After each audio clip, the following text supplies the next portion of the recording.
Shalom, shalom. All praises to Yahawah, bahasham, Yahawashi, bahasham, Qudash.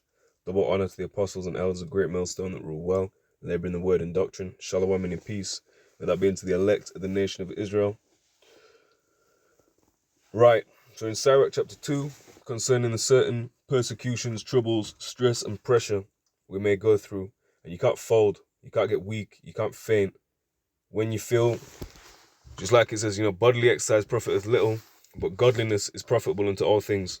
So, brothers might be into sports, might be into the gym, they might be into this, but that same way when your coach says, all right, keep pushing, basketball, maybe you did in the world, rugby, football, if you're in the UK, or whatever you did, weight training, whatever it was, when you feel like you're tired, you'll be surprised how much more you can actually do, right? So how much more so for godliness, right, for the Most High, when the spirit of Yahawah, bahasham, Yahawashi can push you through, right? Something for a spiritual rather than for a carnal purpose.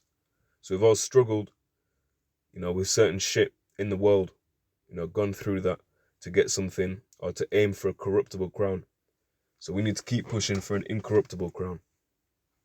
So this is Sirach chapter 2 and verse 1. It says, my son, if thou come to serve the Lord, prepare thy soul for temptation. Okay, so we're meant to be aware of this, right? Not treat it like a strange thing, get caught off guard with it, because we were told of these things, right? We're stirred up by remembrance. What am I looking for? All right, 1 Peter chapter 4 and verse 12. Beloved, think it not strange concerning the fiery trial which is to try you, as though some strange thing happened unto you, but rejoice inasmuch as ye are partakers of Hamashiach's sufferings, that when his glory shall be revealed, ye may be glad also with exceeding joy. So if you go through, you read about it, and then when it happens, you bug out. Why? You knew it. You were already told. We were already warned of this. So there's no reason to freak out. We've been given the tools we need.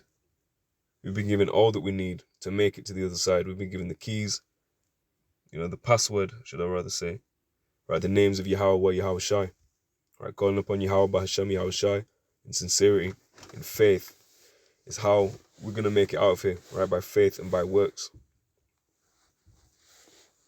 So we take it for granted. It was granted unto us, but don't be ungrateful. Okay, and use it or you lose it. Like it says, if you're not flipping it, if you're not trading, you've put your pound in a napkin. That's no good. The Lord will judge you for that. Sirach chapter 2 verse 2, set thy heart aright and constantly endure, and make not haste in time of trouble. Right? So if you making haste in time of trouble is not being hasty, it doesn't mean make not haste to do what's right, but it means making haste. For example, if you get pressured in the time of the MOTB charagma rolling out, and it might be your woman, your family, whoever it is, your work, employer, your boss, manager, whoever it is, giving you pressure to get this thing, and you do it, you've made haste in the time of trouble, right? You've sought out another way, right? You're trying to climb up some other way. So would you be a thief and a robber? No one's gonna inherit the kingdom with a charagma up in them. Okay, and just because you put it in doesn't mean you can just take it out. Right? You can try, but let's see. Verse 3, cleave unto him and depart not away, that thou mayest be increased at thy last end.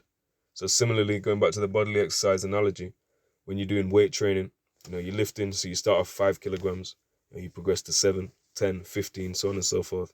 What has to happen is your muscle has to break down right before it's built on top. So there might be times you feel worn out, you feel like you can't go anymore, but that's when you need to push yourself, right? That's when you need to keep going. There's no way you should be sat there idle for a week. That's unacceptable. Okay, verse 4. Whatsoever is brought upon thee, take cheerfully, and be patient when thou art changed to a low state. So be patient and understand and appreciate that you're getting chastened, right? And if you don't deal with it, I'll read it. Hebrews 12 and Hebrews 12 starting at 5. And you've forgotten the exhortation which speaketh unto you as unto children. My son, despise not thou the chastening of the Lord, nor faint when thou art rebuked of him. For whom the Lord loveth, he chasteneth, and scourgeth every son whom he receiveth. So if you're going through some shit, if you're getting afflicted, if you're getting tried, that's a good thing, right? If you're going through, you're too comfortable, everything's going well, you know, every single thing is fine, you know, you need to check yourself, examine yourself, whether you're in the faith, if you've been reprobates or not. You should try and keep everything in order to the best of your ability, but there's always going to be trials. But if you're abusing the world rather than using the world, you know, things might go a bit too smoothly, right? You might be full now, but when the time comes of tribulation, you will mourn and weep. Oh, sorry, you will be hungered. Okay, and if you're laughing now, you know, you're too mirthy. When the time comes, you will mourn and weep, you know, because you're involving and overindulging in the world, right? And that's a very slippery slope, a dangerous path. Now, what does it also say? Wine and women make men of understanding to fall away, and he that is impudent will cleave unto harlots. Paraphrasing, right? So Jake, you know, in the club, you know, can get caught off guard, can get caught slipping. You know, never underestimate the power of that to happen, right? Solomon, the wisest, what did he do? He ended up going into the gods of the other women, okay? And that was his downfall. There's nothing wrong with him necessarily dealing with a lot of the women that was outlined. You know, there's clearly ones in Deuteronomy 7 that we can't lay with, but there wasn't necessarily a problem with him dealing with those women, but he went into idolatry due to it, right? So he was following upon the woman when the woman's meant to be under the man. So First Kings 11:1 said, but King Solomon loved many strange women, together with the daughter of Pharaoh, women of the Moabites, Ammonites, Edomites, Zidonians, and Hittites. Sorry. Of the nations concerning which Yahawah said unto the children of Israel, you shall not go into them, neither shall they come in unto you, for surely they will turn away your heart after their gods. Solomon clave unto these in love. Okay, we'll skip down. We might as well read verse 3 as well.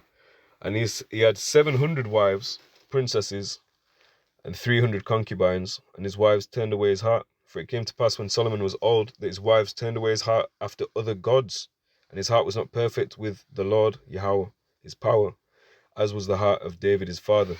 So you see, even Solomon, which was a wise man, you know, Wisdom of Solomon, that's a book that comes to mind on that topic. So Wisdom of Solomon, the wisest, okay, still got caught out there by a woman. Okay, so be wary of this. Be wary of this. So go back to Sirach now. Verse Sirach 2 and 5, it says, for gold is tried in the fire, and acceptable men in the furnace of adversity. So if you want to be acceptable in the sight of the Heavenly Father, you have to go through trials, you have to go through tribulations, and you have to conquer it.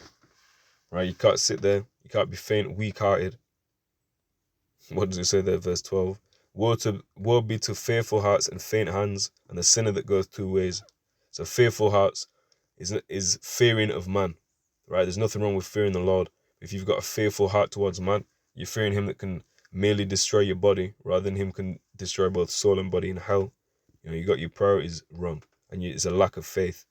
A lack of faith will get you fucking killed out here, man. Right? The times that we're coming into, we need the Lord on our side. Right? So we have to push. We have to push. Never mind. You feel pain? Cool. Keep going. You feel tired? Cool. Keep going. There's no time for stalling. This is an all hands on deck.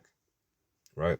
Just as if you ever watch some documentaries about the soldiers of, you know, ancient wartime, whether it be our fathers, you know, going into World War II, these different wars, a soldier doesn't entangle himself with the affairs of this life. See if I can find that.